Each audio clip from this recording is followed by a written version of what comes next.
If you believe it, you can achieve it, right? Very, very simple words that are very, very true, okay? In order to achieve anything, guys, one thing you have to understand is you have to be able to envision it first, right? You have to see yourself doing it. Because when you can see yourself doing it, guess what? You can achieve it. Okay, but the trick is you have to see yourself doing it, right? In your head, in your mind. You have to see yourself accomplishing it. In order to make it a reality, you have to envision it. Okay? It's like this Lamborghini. Before I bought this Lamborghini, I already saw myself in this car. I saw myself driving this car. And originally, my first thoughts of this car were red, which this car is. It's called Rossofesto Red, right? Very expensive option, very rare color for this car, but this is the color I envisioned myself having when, you know, I got to a level of success where I could afford it. I envisioned it. I saw it. And lo and behold, I got this car. It's crazy to think, because there were so many other colors out there that this car is more frequently available in, whether it's black or white, especially. Those are most frequent Lamborghini colors you'll see. Orange, green, even. Yeah, those colors aren't that rare, believe it or not. But Rossofesto Red, very hard to come by. I never saw one for sale. Not in this model, not in this price range. Just never came across one. Until I started hunting for one, and boom, there it was. Right? Crazy. But just like my DeLorean, same thing. I mean, before I bought my DeLorean, I saw myself driving DeLorean. I saw myself buying it. I saw myself owning it. Right? I saw myself getting one day. Even when I was broke, I said to myself, yeah, I'm going to get a DeLorean one day. I was already envisioning it in my head. Right? Same thing with my business. I was already envisioning it in my head. Like, what would life be like? What would it feel like? What would my days be like? What would I be doing? You know, I could see it in my head. That's why I left my corporate job. That's why I had like so much confidence to leave my job, because I was already seeing it in my head. I saw a brighter future, right? I already envisioned it, right? And I went after it. Did everything go perfectly just because I envisioned it? Absolutely not. No. Many things that could go wrong absolutely went wrong. Even worse than I thought sometimes. However, you know, I just had the fortitude to keep going because I wanted it to become a reality. And when you want something to become a reality so bad, I mean, you'll make it happen. You'll find ways to make it happen, right? That's why I can't stand this quitter mentality, victim mentality. Poor me. It's like, oh my gosh, you know. And I definitely have some of those folks in my family, right? Even my own family, right? I have people like that grew up with way more than I had growing up, and you know, they got way more freebies and gifts and stuff that I ever got. Yet here they are, you know, as 30, 40, 50-year-old men still complaining about it. Like, oh, I didn't get this, I didn't get that. I mean, that's the last thing I think about these days. Like, oh my gosh, my dad didn't get me this. You know, that's the last thing I think about. I don't care anymore, right? I want to do for me, right? And moreover than that, I'm very grateful for what I did get, you know, what my parents did provide. We didn't have a whole lot growing up, but I'm very grateful, very thankful for that. Just the little that we had.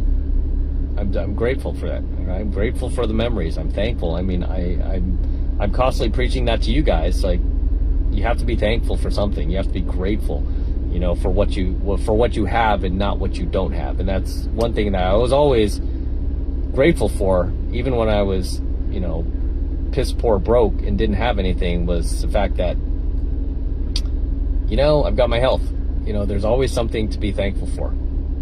And, you know, and not be so entitled, you know, and or anything like that, you know. So yeah. But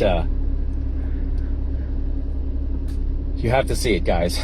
You know, if you want like a certain type of girl in your life, you want her to look a certain way, whatever, you have to envision that too.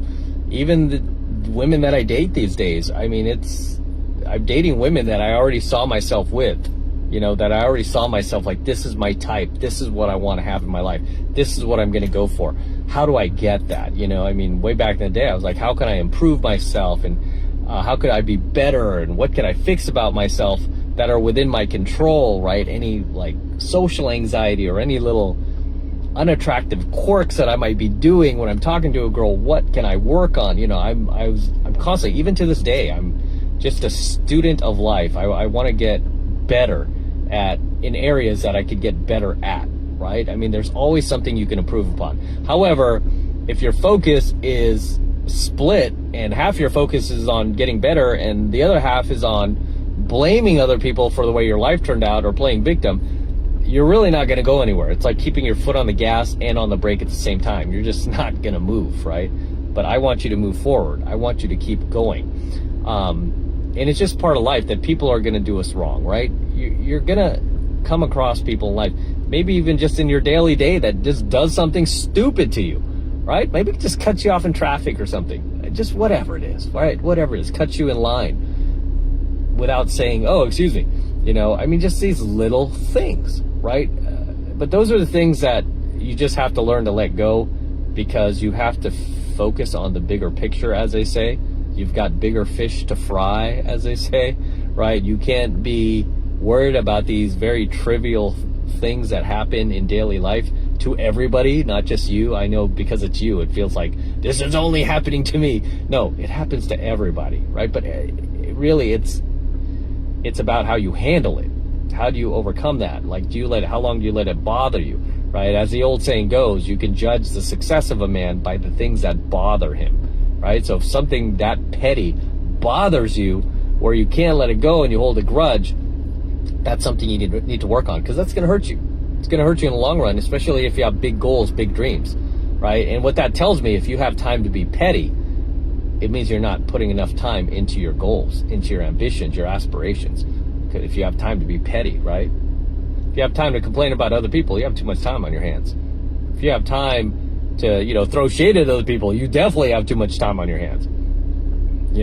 These days I just don't have time for it, right? Even when I have friends who try to pull me into like drama or whatever, like, oh my gosh, Paul is doing this and what a dick, huh? Isn't he a dick? And I'm like, I guess. I don't know. I mean, based on what you're telling me, it's not cool. Yeah. Anyway, onwards and upwards, right? On to the next thing. I just don't like to get involved in like gossip or, just things like that are silly to me, that are just silly and just a waste of time. But, again, this is why I'm driving a Lamborghini, and a lot of my haters are not, right? It's because they get involved in that. They get involved in gossip and smearing or channel smearing and, stuff like that. Like, look at all my haters online, like the ones who've done these, like, expose videos, expose him. Are those guys driving a Lamborghini? No. Are those guys dating beautiful women? No. Do those guys even look happy in life? No. Right? Because they spend all their time worried about everybody else rather than themselves, right? And that is why I'm successful and they're not, right? And that's why I'm teaching you the same keys to success that were taught to me. It's like, focus on yourself. Don't worry about everyone else. I didn't pull this out of the air, by the way. One of my first mentors, my brother-in-law, who was a successful entrepreneur, taught me this when I was younger. It's like, hey, I noticed you spend a lot of time talking about other people or just angry at other people and, just constantly cursing about other people. Why? And I'm like, I don't know, I'm pissed off because this jackass did it. And he's like, why does that bother you so much? I mean, he was kind of psychologized me, and then got to a point where I felt silly, and I was like, yeah, why does that bother me so much, right? And he's like, hey, if you're so above this guy, why does that bother you? I'm like, yeah, that's true, and this is why I did this video like a couple of years ago. I said, everybody reacts to the alpha male, because I've noticed that. I'm like, everybody who reacts to you is really showing that they have lower value than you, right? People who are non-reactive are people who have higher social value, right? It's because the reason why they're non-reactive is because they have better things to do, better things to think about. It's not like, if they were in lower consciousness, they wouldn't react, because they probably would, right? If I dropped to lower consciousness and, I decided to become a loser and have nothing else to do, sure, I would see some enjoyment in that, right? Getting a dopamine rush just off of gossiping about people and, and just getting into like lots of drama and stuff. But you know what? I'm not in lower consciousness. I'm in higher consciousness. And I do want to achieve bigger things, better things. I want to do better than where I am now. I want to accomplish more things. I can't do that if I'm worried about what other people are doing, right? And more importantly than that, you can't do that if you're too distracted to envision these things. Because to envision your goals, right, to see it in order to believe it, you have to have a mind that is at peace, right? You can't have all sorts of garbage going on in your head and somebody who did you wrong or family drama or a girlfriend drama or all this other nonsense. You have to be at peace. And this is why I value people in my life who are peaceful, right? I don't want to have like gossips in my life anymore. I don't want to have just people who are constantly causing chaos in my life. Like when I was younger, I had a lot of people like this in my life. It was kind of entertaining at the time because I had nothing else better going on, so I got involved in it, probably partook in it a lot of times. But now I look back on it and I feel silly, right? I feel like I wasted a lot of time. I mean, yes, you're young and you do dumb things like that, but there's some dudes who are like in their 30s already, 40s, 50s, and still doing that, right? And then they cry about the fact that they're not successful. Well,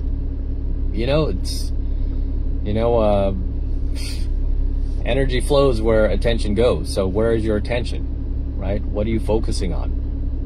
And this is why I say you have to have the mental space in your head, the mental peace to see your goals coming to fruition. You have to see it in order to believe it, right? You have to envision it in your head before you achieve it, right? Because if you can see yourself doing it, you can do it, right? Or as Mickey said in Rocky, right? When you see yourself doing right, you do right. Simple as that, right? Mickey, when you see yourself doing right, you do right. Simple as that. Okay? As always, gentlemen, drop your comments below. Let me know what you think of tonight's coaching video. Anything you'd like to add, anything you'd like to share, please drop them in the comments below, and I will see you there in my comments. Till next time, this is Matt Cross from Alpha Male Secrets, signing out here with my Lamborghini.